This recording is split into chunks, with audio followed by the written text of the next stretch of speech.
ọ̀rọ̀ tí ó ń ṣẹlẹ̀ níwọ̀nba lẹ́nu bíi ijọ́ mẹ́ta yìí nípa ọ̀rọ̀ tí àwọn fadilatu Sheikh Dr. Abdulmajid Imran Abdulmajid Eleha tí wọ́n sọ lórí àwọn tí wọ́n ń da ẹ̀ta pété gbèrò látòrí ìfi àbùkù kan wọn àbí fi kan ọmọlúwàbí wọn àbí láti ṣokùnfà bí kùdìẹ̀kudiẹ kan ó ṣe kàn wọ́n sọ̀rọ̀ tí adé ń gbìyànjú láti paná ọ̀rọ̀ náà pẹ̀lú ìdásí bá ṣe máa dásí mọ́ so ó tún wá bí àwọn ọ̀rọ̀ masailu ilmiya àwọn ọ̀rọ̀ mímọ̀ míì Haji Ibrahim Mahmood jazakumullahu khaira tí mo ní láti ṣàlàyé mi ráyè mo ṣe gbọ́ prógrámù kò pẹ́ púpọ̀ tí afa Abdul Fatai Sarumi àdúgbò kọlọ́wọ́ àṣàlẹ̀kùn dáadáa wọn so tí wọ́n gbé jáde látòrí péjì kan tó ń pè ní Albayan so láìpẹ́ máa ń lo péjì yẹn dáadáa so ọ̀rọ̀ wọn yẹn mi ìdẹ ní time gbọ́dọ̀ ṣe ọ̀rọ̀ yẹn lálẹ́ kí tó pé máa sùn so pẹ̀lú gọ́ọ̀lọ́ mi níjẹ́ kó pẹ́ máa play ọ̀rọ̀ wọn tó lọ́ máa gbà mí láyè látòkè délẹ̀ tí máa kàn sí àwọn ọ̀rọ̀ wọn torí pé ọ̀rọ̀ ìmọ̀ ni àwọn bùnmí tí ì bá sọ̀rọ̀ mímọ̀ máa ṣàlàyé inshallah ta'ala náà kọ́rọ̀ mọ́ pọ̀ àgbọ̀ láti ẹnu wáyé bismillah. wa ashhadu an la ilaha illallah wa sáré sọ ní àsìkò yìí nínú ọ̀rọ̀ tí mo gbọ́ nìkan bí aago mọ́kànlá sí aago mẹ́wàá àbọ̀sí aago mọ́kànlá ní ọ̀sán ní ọjọ́ Àlàrúbíà tó ń jẹ́ ọjọ́ kẹẹ̀ẹ́dógún nínú oṣù April 2026 láti ẹnu Sheikh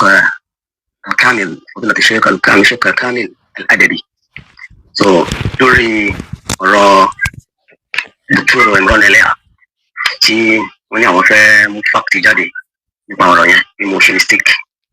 wípé kò ní ṣe pé àwọn fẹ́ sọpọ́tì wọn o. alákọ̀ọ́kọ́ nípa èyí tí dókítà sọ pé mo láwọn sí mistake mi ilé sí mistake sà bẹ́ẹ̀ kẹ́lẹ́ ọ̀tún gbọ́ mo ní èyí tí Sheikh Imran sọ yẹn ní tí wọ́n ṣe yẹn pẹ̀lú bí wọn ò sí dákọ̀ àwọn ẹni náà so òun ló bá súnà mu jù so tó bá sì dáa jù lànà bí máa mú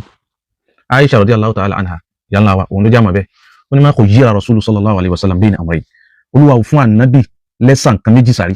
ìlàkítàrà Rasulu sallallahu alayhi wa sallam àìsàrò ètò bá rọrùn jù ànábì máa mú so nínú àwọn tá ànábì wa máa mú tó bá ti diwọ́ ọ̀rọ̀ báyìí àkọ́kọ́ ni pé ustaz ó yẹ kẹ́ lè farakọ̀ bẹ́ẹ̀ na àwọn nǹkan tó lè dá fìtínà lẹ̀ láwùjọ bí àbúrú tó da àárín mùsùlùmí rú àti tó jẹ́ pé kò dá wàhálà kankan láàrin mùsùlùmí ẹni tí ń ṣe nìkan ni wàhálà ń wà fún tó yẹ kẹ́ lè dá yẹn rí pé ọ̀rọ̀ eléyìí ó lè da mùsùlùmí ó lè dàrin wọn rú gbogbo àwọn amsilat oríṣiríṣi tí ẹ mú wá níjó nínú Al-Qur'ani fìyàwó náà kankan àwọn eléyìí sọ̀rọ̀ kì í sàárín mùmíní ọ̀rọ̀ mùmíní là ń sọ so mo fẹ́ kẹ́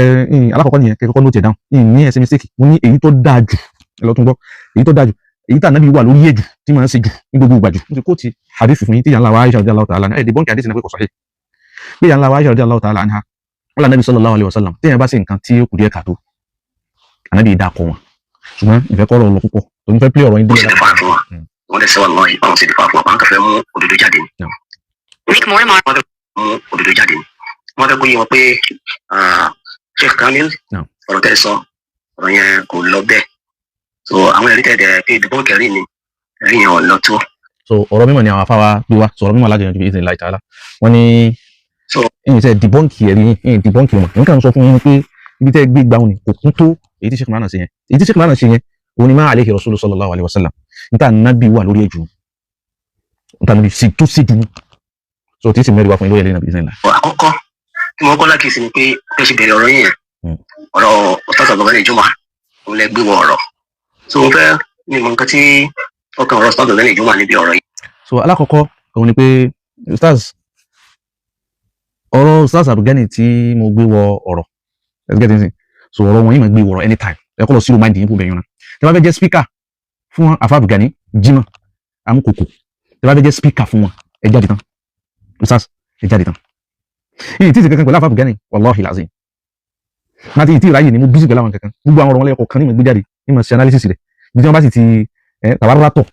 so ń ṣàlàyé fáwọn èèyàn torí pé ọ̀pọ̀lọpọ̀ ní tí wọ́n dálẹ̀ nínú ẹ̀sìn wọ́n dá wàhálà lẹ̀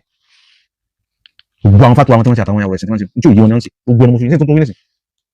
so òun náà ni tuntun àwọn tẹ́lá fẹ́ jáde Ustaz Dr. Hafidhakumullah wa ra'akum ẹ jáde lórí ọ̀rọ̀ mímọ̀ ni o bí ẹ̀sìn láì tààlà. sọ mi máa sì padà wá náà Ustaz láwọn padà wá inshallah èmi ò dóde yín sí mẹ́rin tí ibi ìsìn nílá. àlàyé kí mo ṣe ní kí Sheikh Imran kí wọ́n dárúkọ àwọn tí wọ́n fẹ́ bá tí wọ́n jẹ́ tí wọ́n ṣe mítìn ní bú láti aago méjìlá dé aago mẹ́rin kí wọ́n dárúkọ wọn ẹni wọn ní dárúkọ wọn pípé kódà ká má dárúkọ wọn yẹn gan-an mo lọ bá lánàá Nabi sallallahu alaihi wasallam. tọ́ náà lẹ́yìn náà tó ní ẹ ti wá ní mo ní ìwé ilẹ̀ wí ìwé bá ìwé bẹ́ẹ̀ ní sọ pé mistake lẹ̀ ṣe mo ní kí wọ́n mẹ́rin wá òun gan ló bá súnà nábì ló bá mu tí mo rí nìyẹn sà tó bí wọ́n ṣe sọ̀rọ̀ mi ní ẹ̀kún ní kẹ́ kó tiẹ̀ ẹ dákun. wá so ẹ̀ka kan bá pọ̀ níbẹ̀ níbi ẹ̀kẹsẹ̀ ọ̀yọ́ ìbọra wọn. ìsítàṣù nkẹsẹ̀ ẹ̀rí bọ́ra wọn rákẹ́ lọ tún fídíò mi gbọ́ nkẹsẹ̀ ẹ̀rí bọ́ra wọn. so nínú Sahihu Muslim ni ẹ̀rí tẹ̀ mú wá kí máa bá lu àkíwámi nípa àwọn mẹ́ta tí wọ́n lọ lébà Nabi sallallahu alaihi wasallam tí wọ́n ní pé àwọn ò ní fẹ́yàwó àwọn ò ní sùn so àwọn ò ní máa jẹun mọ́ ní àwọn ọba gbogbo tánàbí wa sọ pé máa bá lu àkíwámi ní Sahihu Muslim lélẹ́yìn wọn wà. ṣé wàá rí i wá. gbogbo yìí tẹ̀ ń sọ yìí nìsín tó bóyá tẹ̀ ń pè ní tẹ́ni mo tẹ̀sẹ̀ bọ́sẹ̀ kò yé mi mo láti sì wà nù Sahihu méjèèjì bẹ́ẹ̀ Sahihu Muslim bẹ́ẹ̀ Sahihu Bukhari mo wá kàti Sahihu Muslim wà ní tẹ̀sẹ̀ bọ́sẹ̀ kí ni mí ní pé mo tẹ̀sẹ̀ bọ́sẹ̀ méjèèjì wà bá ní muttafaqun ala hadith mu'ayyan tí mo wá kó ti hadith kan so amana zalika anni takhabbattu fil hadith thani aw fi riwayat thaniya shaykhana.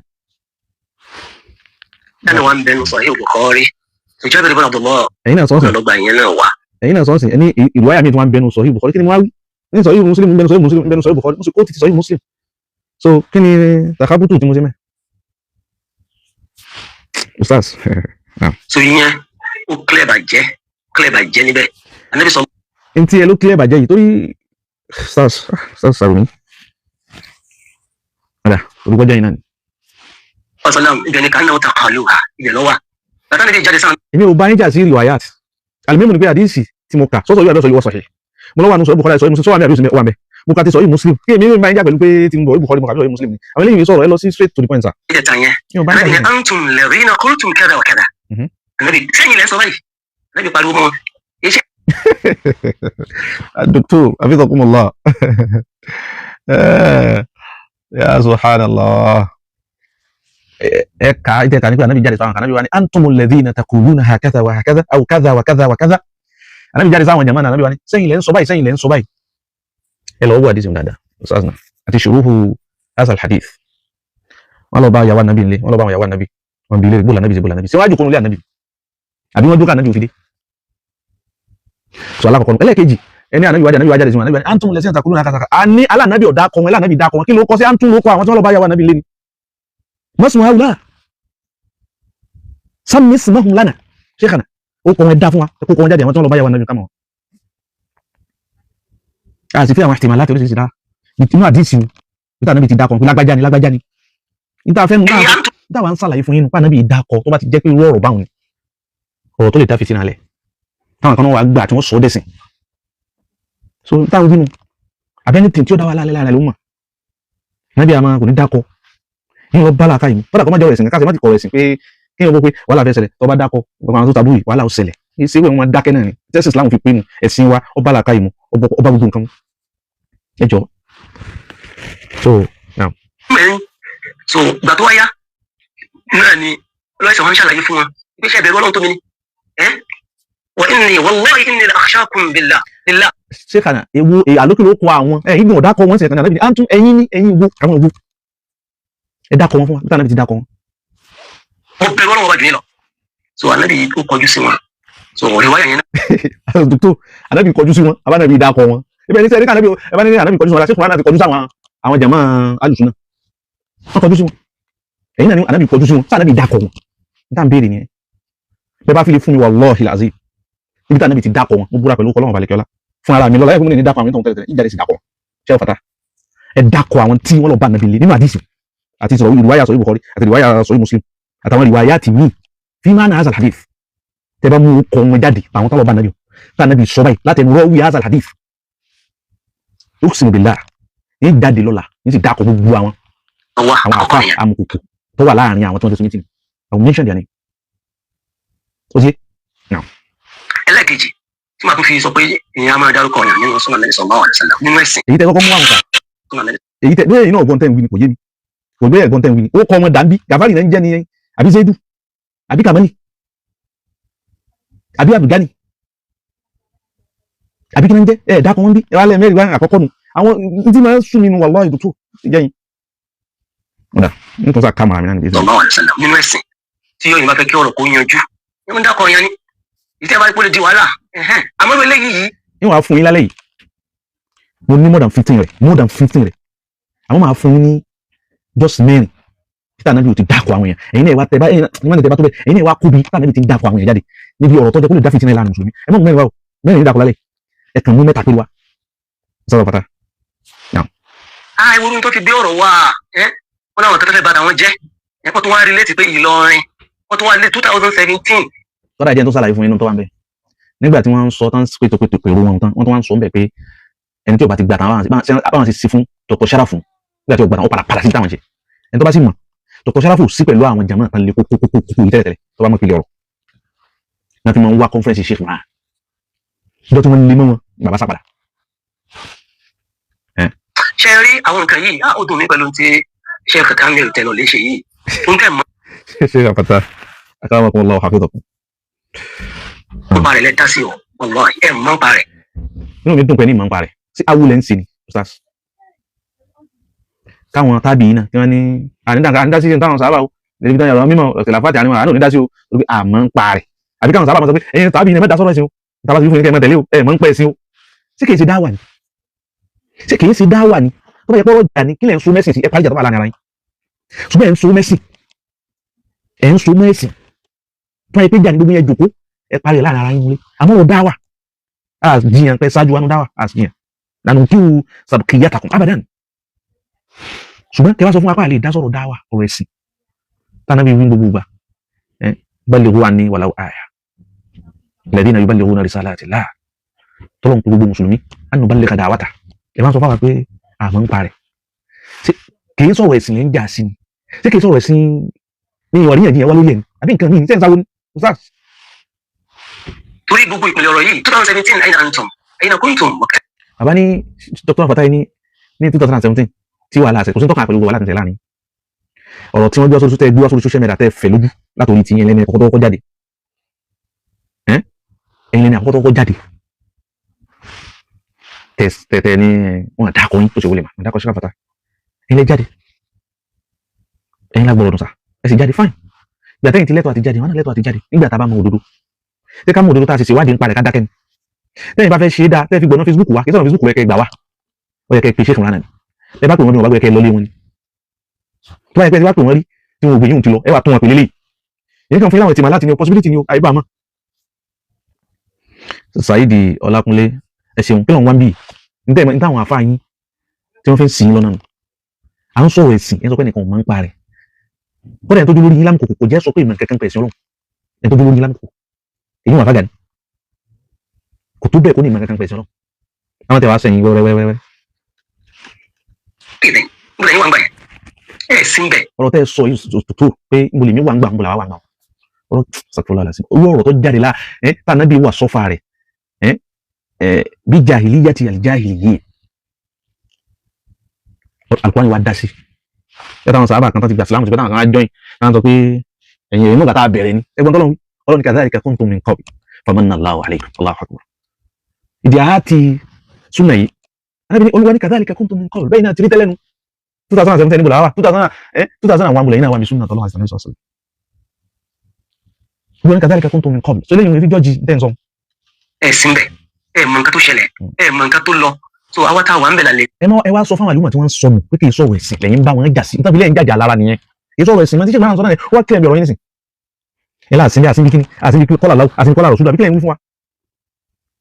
ṣùgbọ́n ṣe pé ọ̀rọ̀ pé àwọn kan láwọn wọ́n ń bètò ètè àti òsì mi ni mo sì wádìí orí bẹ́ẹ̀ sí kí n dákẹ́ ni wá ní dákẹ́ ṣé tí mo rí tí mo fi ti ara mi gbọ́ tí wọ́n ṣàlàyé fún mi kí n má sọ àgbà tí mo ti wá sọ kọ́dà wọn ní bí ọmọdé ọ̀bá tán yóò bá rọ̀bá bí ọ̀bá tán yóò bá rọ̀bá à ń kó mo sàwọn gbìyànjú mo sì lọ́tún ló sì ká fi mọ̀ dí òdodo láti mo sì wá mọ̀ kí n dákẹ́ kí mi nìkan dà mọ̀ bá yàgbé wà lọ́wọ́ àlekọ́lá. so ó dákọ̀ Ìlọrin ó dákọ̀ 2017 so bàbá ti sọ yìí òun kán dákọ̀ ẹni tó bá ń bá rí gẹ́gẹ́ ká gbọ́ so nǹkan tó wà ń bẹ̀ nìyẹn so wọn náà ni pé kéèyàn. wọn ní dákọ̀ wọn Sheikh Dr. Fatai Salumi nítorí báyìí Sheikh Imran ní dákọ̀ wọn nkẹyọ kan tẹ́lẹ̀ fi gbókọ wọn ní fún àmì ní sísọ lọ́la yìí àdínsì tẹ́lẹ̀ ànábì máa dákọ̀ àwọn èèyàn bẹ́ẹ̀ tẹ́ kọ́kọ́ kà wọn alákọ̀ọ́kọ́ ẹ mú okọ̀ wọn wá okọ̀ àwọn tán lọ bá yàyòyà àwọn mẹ́tẹ̀ẹ̀ta ẹ mú okọ̀ wọn wá. dárúkọ yà ẹjẹ tó fún ilé rí mi nínú àdéhùn Jábìr ibn Abdullah so nínú Bukhari ó wà ń bẹ ẹ bá wà àdéhùn 705 àdéhùn yẹn wà ń bẹ kí ni nǹkan tó ṣẹlẹ̀ ni pé Mu'adh bin Jabal òun ló máa ń kírun. àwọn aláìmọ̀ kan kò sí tuntun lẹ o àwọn àtúntò àbúrò ẹ̀sìn náà tí wọ́n fẹ́ fi kan yóò aláìmọ̀ kan ọ̀pọ̀lọpọ̀ àwọn tí wọ́n sọ pé àwọn ṣe súnà wallahi lazim tẹ́ ẹ̀ mọ́ tọ́jú tẹ́ ẹ̀ mọ́ lọ àwọn náà máa ń ṣe tìrìdájú àdìsí tẹ́fẹ́ mú àyè ayé nàlẹ́ múnà sábà istishhadu bí hadithin fi ghayri mahallihi òní tẹ́fẹ́ mú àyè. bẹ́ẹ̀ ni kàṣífẹ́ kí wọn lẹ́yìn ìjọ kan ló bá bẹ̀rẹ̀ sí ní ó bá bẹ̀rẹ̀ Suratul Baqara ó bẹ̀rẹ̀ Suratul Baqara ìwà ẹni gbẹ́pẹ́. ẹ̀mí ọgbọ́ gbogbo ẹ̀yin gọ́líbù fọlọ́wà náà Mu'adh ibn Jabal ó kírun lọ́kàn ó lè dìrun àmìmá alájà fún àmìnà wà yàkùn ọba dábò bẹ̀rẹ̀ náà máa sàlékún orí insha Allah ta'ala. Mu'adh ibn Jabal kabirun min kibari sahaba nínú àwọn àwáìlú sahaba tí Ọlọ́run ṣàánú ni òun ló lè dìrun fáwọn sahaba kanjọ kan wọn mẹ́rin lé Suratul Baqara ẹ̀yẹ gbọ́rọ̀ yìí náà. Suratul Nisa lẹ́nu wájà oúnjẹ wọ́n kò lẹ́yìn rẹ̀ gbàtọ́ parí tán. ẹni wá járun ó gbé ẹnu lé sùúrà tó gùn ẹni wá járun náà gbàtọ́ wá parí tán tó parí tí Mu'adh parí tán. kẹ́ni tiẹ̀ lẹ́yìn tiẹ̀ ó bá lọ nígbà tó lẹ́jọ́ rẹ̀ sún ọlọ́kẹjọ́ arákùnrin yẹn sọ Ànábì sallallahu alaihi wasallam gbàtọ́ dọ́dọ̀ Ànábì Mu'adh wà lẹ́bi ṣáka ilé ó gẹ́gẹ́ lọ́dọ̀ lẹ́kẹjọ́ ẹni yẹn sọ Ànábì. Mu'adh wà lọ fẹjọ́ ẹni sọ Ànábì pé lágbájá járun lẹ́yìn mi náà. ẹnìyẹn náà wá sàlàyé tó ṣẹlẹ̀ Ànábì kọjú sí ni pé ya Mu'adh afattanu ant. tó ra fata ẹ̀ sàrùmí ṣé iná gbẹ́jọ́ tẹ̀rù kalẹ̀ ọ̀tọ̀ ní mọ́sá yìí kọ́ lùlẹ́hù wujudu nas ọ̀tọ̀ ní ma'rifatu nas ọ̀tọ̀ ní fahmi nas ọ̀pọ̀lọpọ̀ tí wọ́n sọ ọ̀pọ̀lọpọ̀ àwọn tí wọ́n máa ti pọn ẹ̀sìn tó ti nígbà tẹ́ fáwọn nìkan lọ́wọ́ ṣẹ̀ṣẹ̀ kalẹ̀ fún wọn lágbóyí náà fi ń dẹ̀sìn rú kò sẹ́ni kan tẹ́sìn Islam yóò yí tẹ́sìn ó dàrú máa lójú kò sí nǹkan kan ẹ̀sìn wa tó takò làákàyè. ẹni arákùnrin kan Mu'adh ó lé dirun ẹnìkan máa jáun lẹ́yìn rẹ̀ Mu'adh wà lọ́tọ̀ fún Ànábì pé lágbájá máa jáun lẹ́yìn mi in the first instance níbo Mu'adh ti mọ̀ pé ń tọ́ ń kó lẹ́yìn o tó ń ká ní àbáwọn méjì nìkan náà kírun bóòlù sí àbí Mu'adh wẹ̀yìn ẹ̀yìn náà sọ fún ìgbà tó kírun tán wá kú ti lọ́ntì ẹ̀ Mu'adh wà lọ́ bá Ànábì ok káwá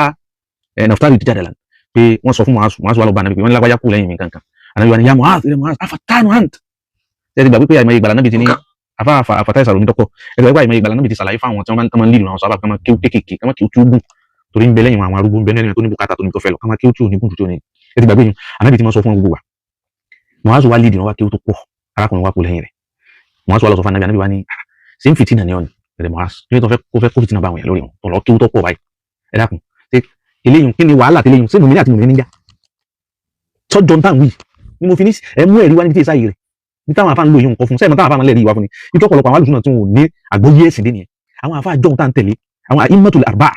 wa amthaluhum nínú àwọn sálàfù salihin sálàfù hazihi al-umma wọ́n gbádìí sí iye tí wọ́n máa ń lò fún ni pé nígbà tí ẹni tá a tẹ̀lé ń bi irun tí máa ń kéwú tó gùn lọ́wọ́ kútùbù fíkì níbo làwọn afá àtúntò lẹ́yìn tú sí ẹ̀wọ̀ ìyá mẹ́rẹ́kàlẹ̀ ni ó sì nà ní níbo lẹ́yìn tú sí sàfùlà sí. tó wà níbi àwọn ọkọ̀jú sí ẹ̀ tí ó sì dákọ̀ yàn. níbi síbi tí ó wà láàrin mùmínì méjì àbí mẹ́ta àbí ibi tó lè da tó lè máa wùyàn mọ́ ṣe bídíà ṣé ká kí ó kó gbọ̀ngàn ṣe bídíà ni kì í ṣe bídíà Ànábì gbà wá níyànjú ni ó gbà àwọn sàhábà níyànjú ni tẹ́ bá kéwú tó gùn tó tẹ́yìn bá sì rí pé kéwú lágbájá yìí mo níbi lọ mo níbi ire ní visa appointment mi ṣe rí àgbà ọláyìí ká jáwọn lẹ́yìn rẹ̀ ká máa bá ti wá lọ ká kí tí wá ká sì mọ́ lọ pé táwọn afá lò sínú táwọn afá lẹ́ẹ̀rí sínú ẹ̀yìn lò síbi pé wọ́n dákọ̀ èèyàn kí lágbájá ẹ̀rí kẹ́ mọ́ kìí sẹ̀rí ẹ̀mẹ́rin mi ọ̀sán. òun náà ni pé tí yẹn bá rí pé àǹfààní wà níbi kéèyàn ó dárúkọ ènìyàn kéèyàn dákọ̀ ṣé kí abẹ́jọ́ wọn ní ajá. ẹ̀dá tó lọ àǹfààní kílọ̀ wà nípa Ànábì dákọ̀ Mu'adh àǹfààní kílọ̀ wà ń bẹ fún Mu'adh àǹfààní kílọ̀ wà ń bẹ fálùmọ̀ yìí tánàbí wá dákọ̀ rẹ̀ kọ̀ dákọ̀ rẹ̀ kí la burú tó kó bẹ́ sí. à ń kó ń táwa ń sọ tọ́jọ́ mọ́ ń tà ń wí ń tó bá lè dá wàhálà alẹ́ sínú àlùmọ̀ láàrin àwọn àlùmọ̀ wọn là nábì máa sàtàrà ọlọ́run ṣe tó wọn létí ṣe gbàgbé àdìsí tá nábì wí ni ẹ̀yin náà lẹ́sìn máa ká o pé máa ń sàtàrà mu'minan aw musliman ẹ̀ kàn kọ́ ẹnikẹ́ni tó bá daṣọ àṣírí pé ọmọ ìyá rẹ̀ kò tú láṣírí ọlọ́run bù láṣírí níjọ́ tí ò ní sẹ́nìkan tó lè bù ẹ̀ láṣírí àfọlọ́ káwá dákọ̀ arákùnrin táwa ara yín ara ìyá kòkó yín náà sí káwá dákọ̀ rẹ̀ ojú òun gbogbo ayé wọn fi wò àfa ńláńlá sí ni lára yín àfa ńláńlá wọn wà lára ìyá kòkó wọn àwọn òní síbẹ̀ títí tẹ́ fi béèrè ká síbẹ̀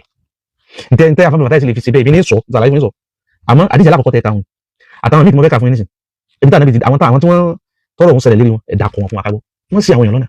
dandan kọ́ ni káwọn èèyàn bá yín sí irú súnà tẹ̀ ń ṣe súnà tà níbi làwọn èèyàn fẹ́ sí ẹ̀yin ṣe túnà àwọn àfa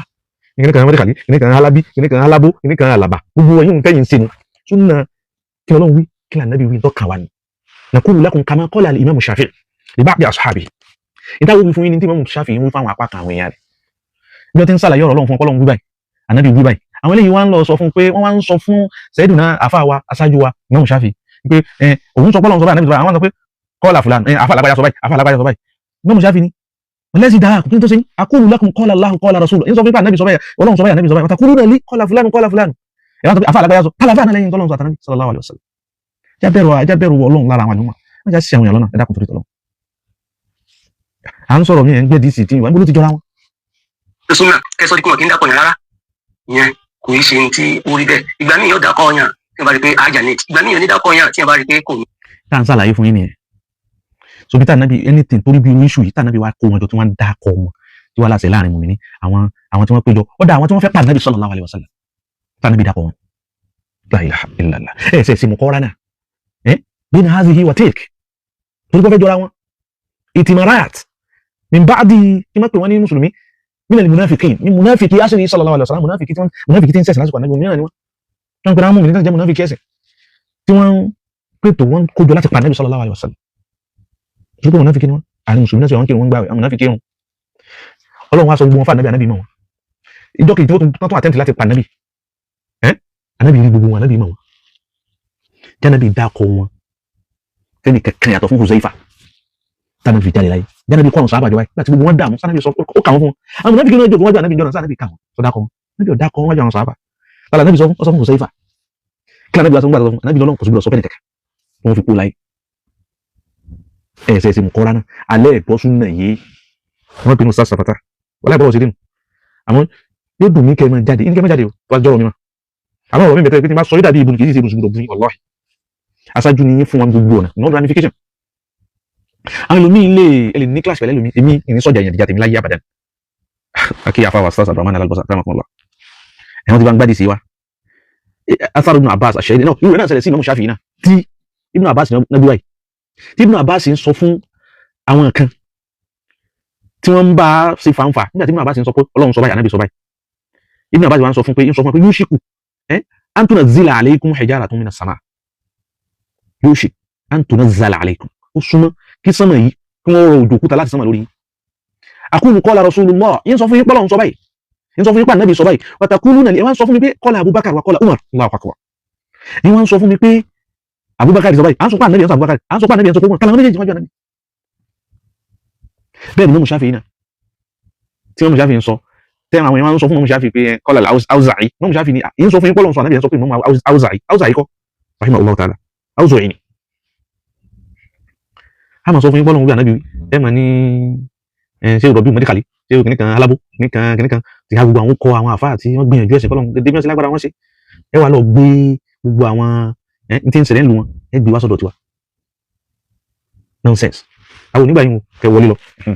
ẹ já máa gbọ́ àfáà wà lọ. bákan náà nínú ọ̀rọ̀ Sheikh Kamil tí mo gbọ́ wọ́n sọ pé kò sí ìkọ̀wá nínú Nàìjíríà ìkọ́ni mùsùlùmí Allahu Akbar àìkọ́ni mùsùlùmí gan mọ̀ fi yín rẹ́rìn. àwọn owó nínú àwọn ìkọ́ni mùsùlùmí àwọn owó ní jẹ́bẹ̀ ẹ dákun tó Ọlọ́run ẹ bá wa fáfàtà Sarumi hafizakumullah wa rahmatullahi tó ẹ bá wa dákọ̀ àwọn ìkọ́ni àwọn tí ń jẹ́bẹ̀ àwọn ọmọ wọn nígbà táwọn dákọ̀ yẹn àwọn dákọ̀ yẹn àmukòkò nísìn àwọn dákọ̀ yín torí pa àmọ̀ yín èmi ní sẹ́yìn gbé bí kálukọ́ bá pè mí Kamil Abdulkarim al-Adabi ìtumọ̀ rẹ̀ ni pé àdàbíyà ni mí inú àdàbíyà ìtumọ̀ rẹ̀ ni pé ọ̀dọ̀ lájẹ́ àgbà bí tí mo bìlọ́ǹgì sínú láyé lónìí tí sì bìlọ́ǹgì síbẹ̀ alkiyama ẹ ti yẹn wọn sunna nabi òun lè ní sì ń sìn kí Ọlọ́run wí kí ànábì òdúdú kí Ọlọ́run tọ́lọ́run wí kí ànábì òdúdú ti kéde pé òdúdú tá a fà kan wí èmi máa ń sọ fún àwọn afáàtì wọn kọ́ wa gan láti lè àfàwà Sheikh Al-Fadil rahimahullah ẹ̀bà alájàgbà alhamdulillah Ọlọ́run pèrègédé àfàwà àmọ́ káwá sọ bẹ́ẹ̀ tí wọ́n sọ nǹkan àbí wọ́n ṣe nǹkan tó takò tànàbì sallam ìmí onímọ̀ tàlájàgbà tànàbì onímọ̀ tànàbì onímọ̀ ìbùtọ́ tàlájàgbà náà bá wà lẹ́tọ́ padà rí nǹkan tànàbì onímọ̀ àwọn afáàkàn wá sọ pé bí wọ́n ti wá gbẹ́tẹ́ ìmọ̀ sí ànábì straight away àwọn tẹ̀lé òun lọ́lọ́run sì ní àwọn tẹ̀lé òun lọ́lọ́run sì pé gbogbo ní ayọ̀ alladhina amanu ẹ̀yin tẹ́ jẹ́ mùmínì ati'u Allaha wa ati'u rasula tẹ̀lé ntọ́lọ́run bá wí tẹ̀lé ntànàbì wí ó tún ní wa man yuti'i rasula ẹnikẹ́ni tó bá tẹ̀lé ànábì faqad ata'a Allah ọlọ́run tẹ̀lé ọlọ́run ráwọn àfa jàgbọ̀jàgbò kan sí wa fakọt akànlé asàpọ̀nlé wọn abàbàrà wọn atọ̀rọ̀kẹ́ fún wọn yàní àwọn afá wa yẹn lìjúhúdì him al-jabbara so torí àwọn ìgbìyànjú tí wọ́n ṣe tí ò ní rúnú ẹ̀sìn akọ̀dára tilka al-majhudati al-mabdhula min tijahi kulli min akànlé asàpọ̀nlé àti gbà tọwọ́ tẹsẹ̀ ṣùgbọ́n mo kọ́ dísàhùn wọn mú tíyàhùn fi awamirihim wa fi nawahihim abadan ọlọ́run fún wọn ní nǹkan báyìí kò sì ní àtẹ̀lé wọn anábì nìkan lọ́ọ̀ ní àtẹ̀lé so àwọn Ikhwanul Muslimin tẹ́ mẹ́nu bà àwọn ọkọ̀ sẹ́lẹ̀ kankan tí ń jẹ́ Ikhwanul Muslimin ní Nàìjíríà tó bá wà nígbà tí nǹkan ò sí àwọn àgbà pé wọn ò sí ẹ̀yin gbà pé wọ́n wà tó bá yẹ pé wọ́n wà ẹ dákun fún gbogbo ayé kàmí àwọn tẹ́ bá ń bá wí ẹ dákọ̀ wọn tó bá yẹ pé wọn bá wá sí tẹ́ ẹ bá ti dákọ̀ wọn tẹ́ pé wọn sínú tá a bá wá sí kílẹ̀ ń fi àìsí lọ́dọ̀ wa kílẹ̀ ń tẹ̀ ń dá wà láwọn lẹ̀ lọ́dọ̀ wa káírò ni wọn wá ẹ lọ káírò ẹ lọ dá wà lálẹ́ pẹ̀lú ẹ lọ sọgbọ́n tẹ̀ sọ ibẹ̀ ní òwúlò ibẹ̀ ní òwúlò òwúlò fáwọn àbí tó wọn sí bí ẹ kàn fi ń dákọ̀ bóṣà lẹ́nu if truly they are here in Nigeria ẹ mention wọn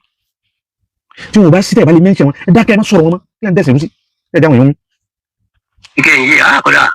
mọ nǹkan tí ń bọ nípa ọ̀rọ̀ dáwà Nàìjíríà so mo ti rí pé tí ó dàbí kó ń fa náà nìyẹn tó pẹ́ báwọn tó fà èyí wọn sọ̀rọ̀ yẹn délé náà launch your story fà. wọ́n ní mọ̀ tí ń lọ dáwà ní Nàìjíríà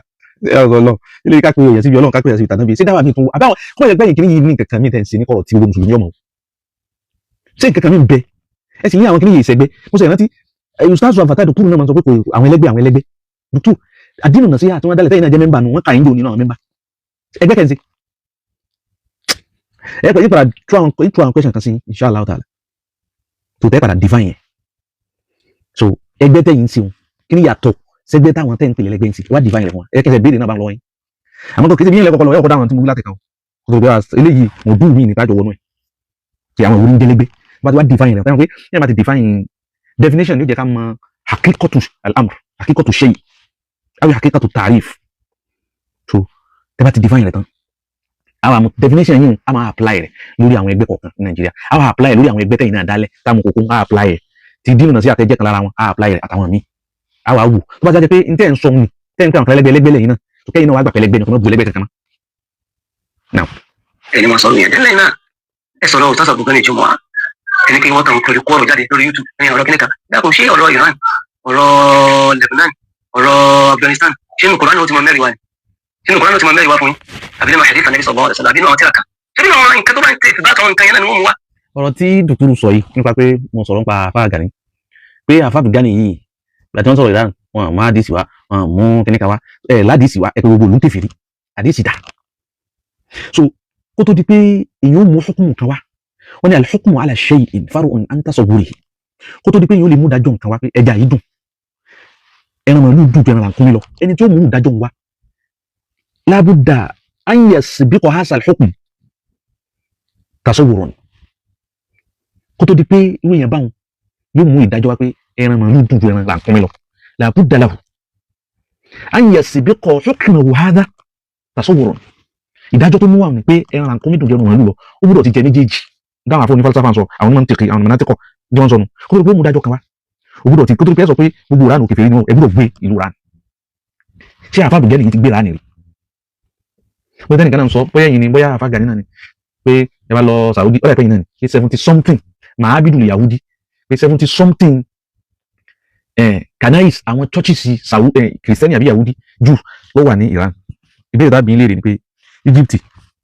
how many churches ló wà mẹ́ ṣé ìlú mùsùlùmí ní Egypt àbí ìlú mùsùlùmí tàbí ilé rẹ̀ bá a dáhùn rẹ̀ Sudan tẹ́ ti parí ṣé ìlú kèfèrí ní Sudan àbí ìlú mùsùlùmí church wà mẹ́ how many churches ló wà mẹ́ ẹ kà wọ́n fún wa.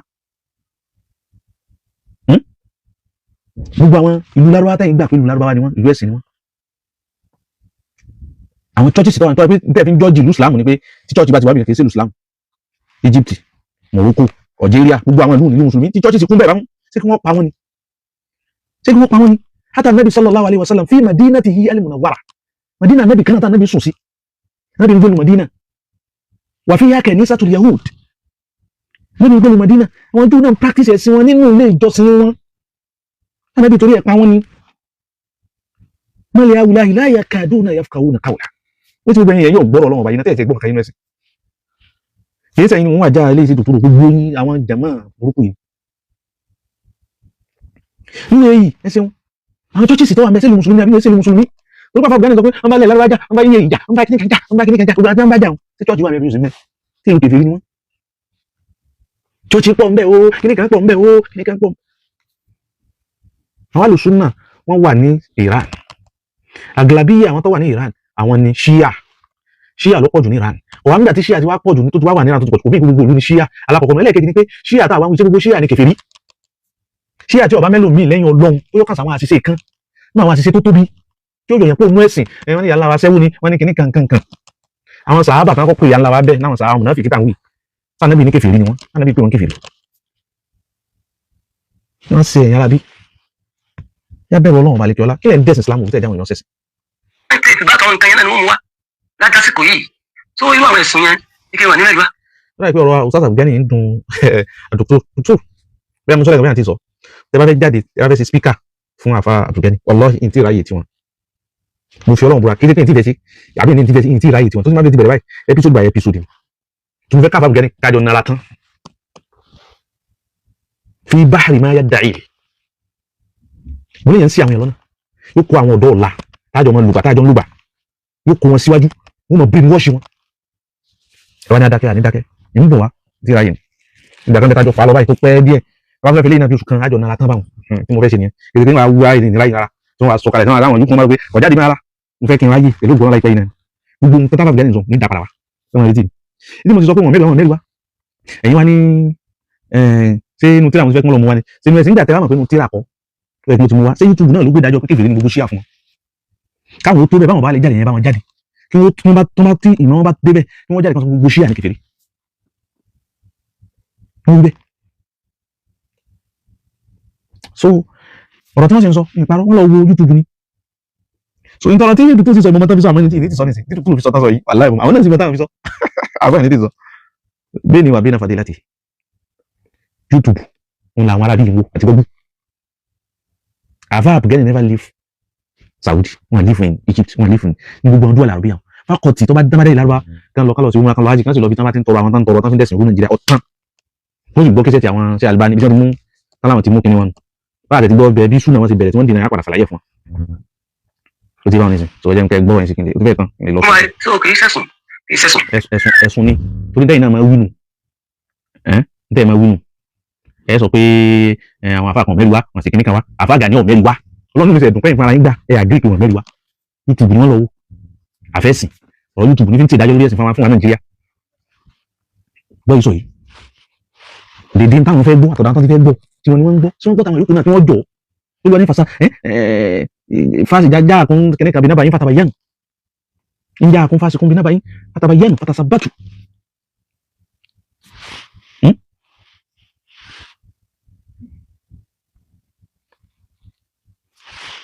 bákan náà àìmọ̀ àwọn tí wọ́n ń jẹ́ Ikhwanul Muslimun àpòlípọ̀ mọ̀ ń dá wà lálẹ́ o ẹ wá ní pé káwọ́ dákọ̀ àwọn Ikhwanul Muslimun ṣe bẹ́ẹ̀ náà ni wọn kì í dákọ̀ wọn ṣe kí sáǹdì ní pé wọn kì í dákọ̀ wọn. stand tèmi náà ẹ sì lẹ́yìn ẹ̀yìn sì stand tí ní kí wọ́n dákọ̀ wọn látọ̀ pé stand tí ní mo fi ní ẹ dákọ̀ wọn náà torí mi ò mọ bá àfa Ustaz Fatai ṣe ń gbọ́rọ̀ ẹ ti ń sọ̀rọ̀ tọ́rọ̀ sí ayé yín tó báyìí lọ́dọ̀ tèmi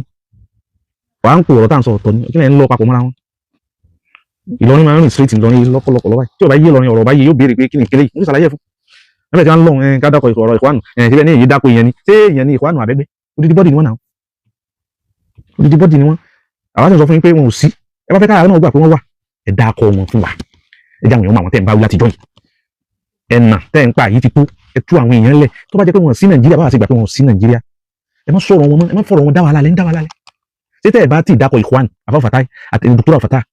tẹ́ ẹ bá ti dákọ̀ Ikhwan àtàwọn yòókù ní lámùkòkò tẹ́ ẹ bá ti dákọ̀ sẹ́yìn lè rí dáwà ṣe ni wọ́n lakún wọn Ikhwan Muslimin kí tó dẹ́mu pẹ̀lú wọn kí ni wọ́n gbé ń gbá yín kí ni wọ́n rà ń gbá yín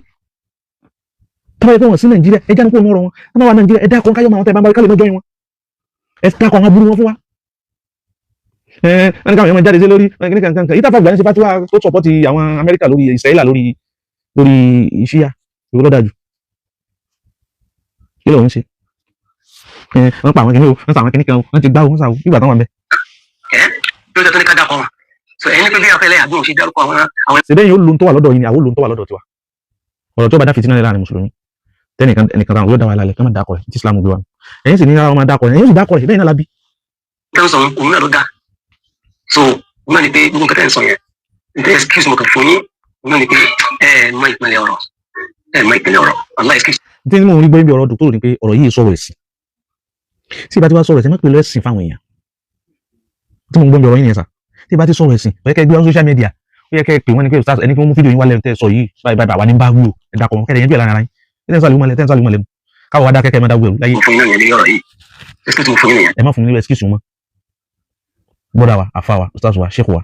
Dr. Fatai Sarumi má fún mi ní excuse pé èèyàn mọ̀ dí ọ̀rọ̀ bí ìmọ̀dé ọ̀rọ̀ bá béèrè ń parí nǹkan wọ́n sì ṣàlàyé fún mi à ń kó kò ní ìdílé wádìí àlàyé kàkàkì ní tó clear ni bọ́mọ̀ kan náà ti parọ́ nù àwọn ọmọ tí wọ́n ń tẹ̀lé yín náà ni ń gbé ìsálà lẹ́tà kan kí pé ṣé wọn lọ tọ̀rọ̀ káàkiri kankan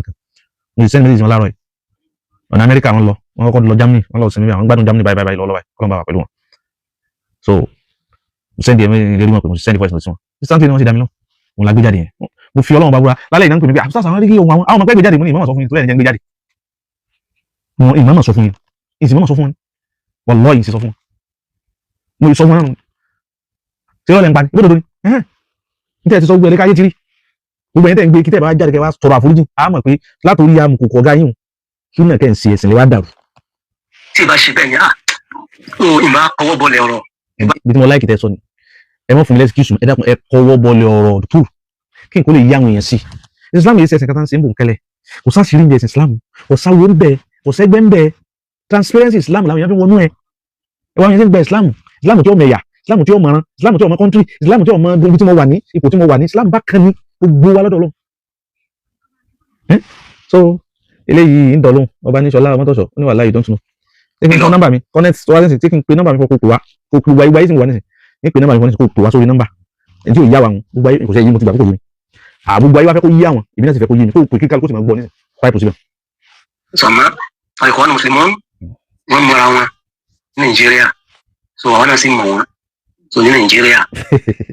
bàbá afa àwọn dòkítà fi rìnlẹ̀ pé àwọn ìpanu bẹ ní Nàìjíríà àwọn ìpanu sì mọra wọn àwọn náà sì mọ àwọn amukoko tọ́ta amukoko náà ni dòkítà náà so inú mi wá dùn pé táwọn yòókù tá a bá sọ táwọn ìbá ti bọ̀dá mi lẹ́yìn aṣáájú mi lẹ́yìn afá mi lẹ́yìn èmi ń bẹ̀ yín rọ̀ yín lóko Ọlọ́run àti Ànábì sallallahu alaihi wasallam àwọn ìkwánu tẹ́ ń sọ ẹ dákun àwọn afẹ́ mọ̀ wọn bẹ́ẹ̀ Islam ni wọn ẹ tá pé wọn kèfèrí ní bídíà lẹ pé wọn ẹ jẹ́ kèfèrí náà ẹ dákun wọn torí kò sẹ́ni tó fẹ́ kú sí di kèfèrí nínú bídíà ẹ dákun wọn ká lè má mọ̀ bá torí mi tuntun nísìn bí wọ́n bá ti rí ìkwánu tí wọ́n ti ń ṣe ní Nàìjíríà gbọ́yìn wọn torí mi ò máa bú wọn èyí wá sàlàyé abú wọn fún ẹ sì dákun wọn fún wa káàánú lè sọ fáwọn ìpínmọ̀ sí ìdí wọ́n sì ń ṣe nínú ẹ̀já mọ̀ kó takẹ̀ sí pẹ̀lú ẹ̀rí. bí wọ́n ṣe máa wá sàlàfì yìí náà táwọn náà mú wa táwọn náà mú wa ṣùgbọ́n àwọn kan. gbogbo ayé lọ́mọ sàlàfì yìí àbá àfàtà gbogbo ayé ẹ̀yin ìkàlùkùn kò sàlàfì ni àbá Gani Amukoko ìkàlùkùn kò sàlàfì ni àbá Kamal Ibrahim ìkàlùkùn kò sàlàfì ni Sheikh Ibrahim Sheikh Dr. Muhammad Eleha gbogbo ayé mọ̀ kò sàlàfì ni wọn Dr. Sharafuddin Gbadebo kò sàlàfì ni wọn mi ti sàlàfì dèmi mo wí fún mi ti sàlàfì súnà nàbì lèmi ń ṣe ẹ bá fẹ́ ṣe kí Ọlọ́run wí kí nàbì wí mi ò sínú ẹgbẹ́ kankan ṣé báwọn so àwọn àmọ́ ẹ̀yìn báwọn àmọ́ àwọn Sufi abandakọ̀ àbá mufti Ọlọ́run jáde wọn pé àbá mufti Sheikh Sulaiman Faruq oníkejì àfihàn Allah wàrà sadadallahu fil khayri khutah wa amadahu Allahu bil umri wal afiyah Ọlọ́run kó bá ṣe dáadáa fún wọn ìkàlùkùn ọkùnrin Sufi ni Fadilatul Jadd Sheikh Muhammadu Rabi' baba lóru ìkàlùkùn ọkùnrin Sufi ni wọn gbogbo àwọn àbáwọn Sufi ni wọn Fadilatul Professor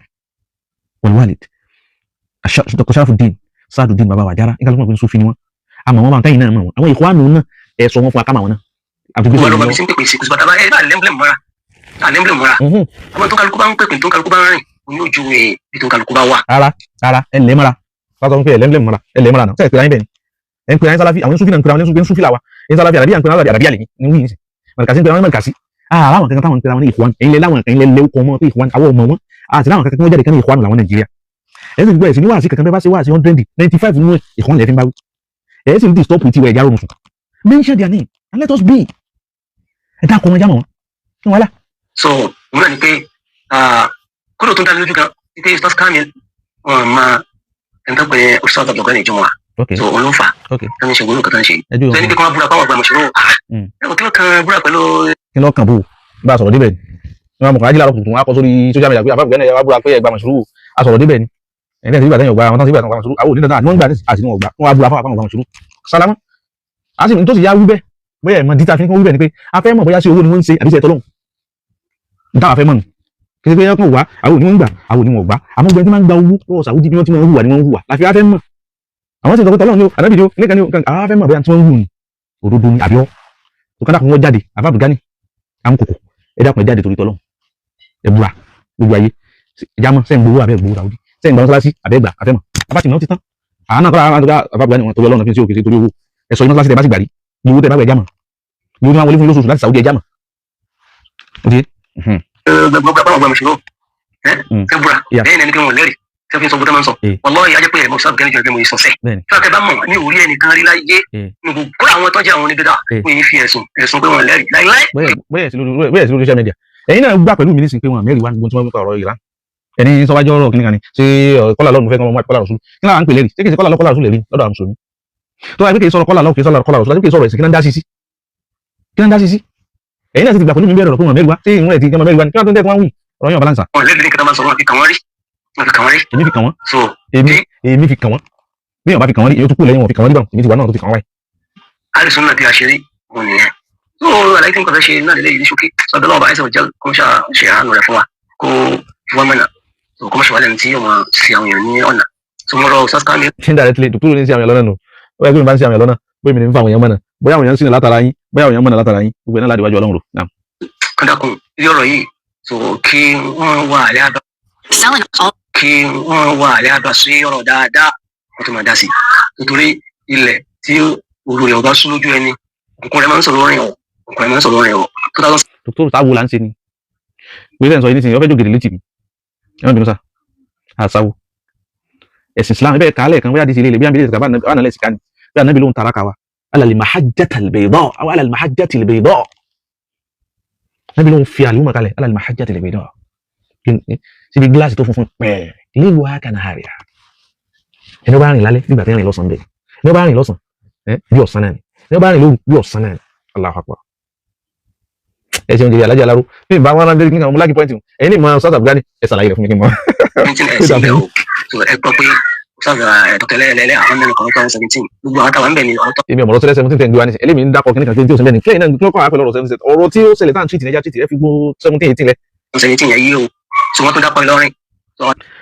náà ètò wọn fẹ́ bá dé ni wọ́n fẹ́ fún àwọn láàrin ìṣẹ́jú méjì Ustaz Abdul Fattah àtàwọn tó bá tún rí bí wọn fẹ́ fún wọn ní ẹ̀rí bíi mẹ́rin kan pé ọ̀rọ̀ tó bá ti jẹ́ ọ̀rọ̀ tí ó dá fìtínà láàrin àlùmọ̀ àbíjọ́ dẹ̀sán lọ́wọ́ balẹ̀ kí ọlárú ó ti ní sìn anábì ìdákọ̀ wọn anábì ìdákọ̀ yẹn alákọ̀ọ́kọ́ náà retí fún yín àdìsí náà wà nù Sahih Bukhari àdìsí 750 Anas bin Malik ló gba àdìsí náà wà wọ́n lànà bí sọ́sọ́ láwọn ní má balu aqwamin kí ní sàwọn àjọ kan yarfa'una absarahum ila as-sama' bí wọ́n bá wà lórí wọn iṣẹ́ ìgbọ́n wọlé wọn wọlé báyìí anábì náà ti máa wù tẹ́lẹ̀ tẹ́lẹ̀ kí Ọlọ́run tó wá sọ Jibrilu kalẹ̀ pé ilé ẹnìkan máa wù tó fẹ́ forí kan ànábì wá sọ fáwọn sábà pàtàkì àwọn kan tó wá ń gbójú òkè kí wọ́n ti mọ́ wọn lá èyí wọ́n máa ṣe láti fi ṣe ànábì àbí láti fi yapa rẹ̀ wọ́n tó wá máa wókè ànábì tó wá rí wọn ànábì sì náà ànábì wá ní máa bá lu aqwamin kí ló sọ àwọn ìjọ kí ni tí ń ṣe àwọn èèyàn kan yarfa'una absarahum ila as-sama' tí wọ́n sì tún gbójú wọn wò sánmà fi salatihim níbi ìhun wọn. ànábì fashadda qawluhu ànábì wá ó wí ọ̀rọ̀ náà pẹ̀lú agbára ó fi òun líle wí hatta tó fi di pé قال النبي لا ينتهون عن ذلك ما توجهوا بتاعهم كما بكما او لا تخطفن ابصارهم ابي ما فكوا àwọn fo láti sánmà Ànábì ó dáko àdí tó ṣe ní 750 Dr. Fattah má bá aqwamin lọ sàwọn ọjọ́ kan tó Ànábì bá kọ̀ fún ọjọ́ náà gbogbo òkè láàmú ilé lọ́rùn sí àmọ́ tí wọ́n sì ń sí wọn lè dẹ̀sùn náà bá ó ti bá ní sí ẹgbẹ̀rún mẹ́tẹ̀ kan tẹ́ mú wá kò jọmọ́ táwọn kò fi ní kankan dẹ̀sùn náà bá ní abá kí ó gúngún wọ́n ti bá ní ọmọ rẹ̀ kí ó gúngún tó lẹ́yìn rẹ̀ kò bá wọn ti ẹjẹ́ tó kú kò bá wọn ti ẹ̀ náà jẹ́ tó dé àdìsí ẹlẹ́gìí tí fún yín àdìsí wọn sọ Muslim àdìsí 431 ó wà nù Abu Dawud àdìsí 1000 ló wà nù Abu Dawud ó wà nù Musnad al-Imam Ahmad àdìsí 2964 ló wà ó wà nù Sahih Ibn Hibban àdìsí 1878 ó wà nù Sahih Muslim ó wà nù Abu Dawud ó wà nù Ahmad gbogbo nọ́mbà sí wọn ni mo kà fún yín kó lè rọrùn láti wà Ànábì yàrá náà Ànábì ni ma balu alladhina yarmuna bi aydihim fi salat kí ni tí ń sàwọn èèyàn wọn tá a sọ fún láàrin yín tí wọn ò gbọ́ yarmuna bi aydihim fi salat tí wọ́n máa ju ọwọ́ wọn lórí irun ka'annaha adhnabu khayli shumsin bí ìgbà tó jẹ́ pé ìwé ẹṣin ni tẹ́mì ala yakfi ahadukum an yada'a yadahu ala fakhidhihi sí kò tó ẹnì kọ̀ọ̀kan ni ó gbé ọwọ́ rẹ̀ méjèèjì nígbà tí wọ́n fẹ́ sàtáyà nù ó gbé lórí itan rẹ̀ méjèèjì kí n sàtáyà wa yusallim an yaminihi ó sì sálámà wa yusallim an yasarihi kí ni tó ṣẹlẹ̀ ni pé nígbà kan báwọn àwọn èèyàn wọ́n fẹ́ sálámà nígbà tí wọ́n gbọ́ lórí itan ìkálẹ̀ pé tàn mí ni báyìí wọ́n fẹ́ sálámà lọ́tún wọn ni assalamu alaikum wọ́n máa ń sálámà wọ́n tó wá ju ọwọ́ náà báyìí assalamu alaikum warahmatullah assalamu alaikum wọ́n tún ju àwọn èèyàn wá gbọ́ Ànábì ti kọ̀ fún ọkọ̀ Ànábì fi wà lápá àwọn kan tó ń gbọ́ Ànábì fi wá jáde Ànábì ò dákun wa ó di mélòó di méjì ẹ̀kẹta ní Aisha radiyallahu anha àdìsí yá bá nínú muttafaqun alayhi ẹ̀tì mọ̀tún rẹ̀ Bukhari bá ní sọ́nù bá amẹ́jẹ́ sọ́nù tó wà nínú Bukhari fún yín ó bá ní àdìsí 2168 nínú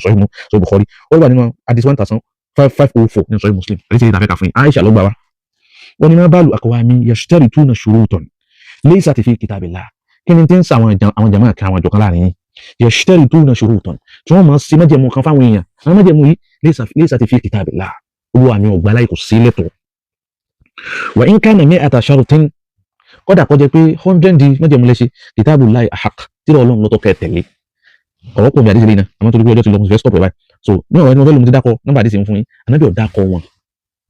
ẹlẹ́kẹ̀rin Aisha náà ló gba muttafaqun alayhi àdìsí gbọ́n Bukhari jọ Sahih Muslim Ànábì ní ma balu aqwamin yatanaza'una an shay'in asna'u kí ni tí ń ṣe àwọn èèyàn kan láàrin yatanaza'un tí wọ́n jìnnà sí ní tèmi Ànábì ń ṣe Ànábì àwọn ṣe àwọn kankan tọ́lọ́run ṣe lẹ́tọ̀ fún àwọn olùṣe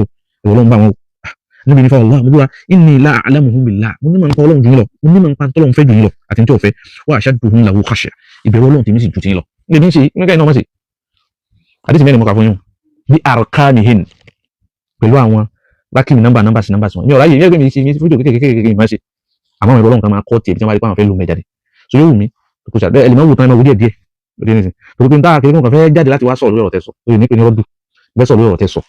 kọ́ máa jẹ́ pé àwọn mùsùlùmí kẹ́kọ̀ọ́ lára rẹ̀ so ọkùnrin tá a ní ó pe nọ́mbà kò tí ì wá látẹ̀kan ó lè ṣàlàyé rẹ̀ fún balùmọ̀ níta bàdé lé ní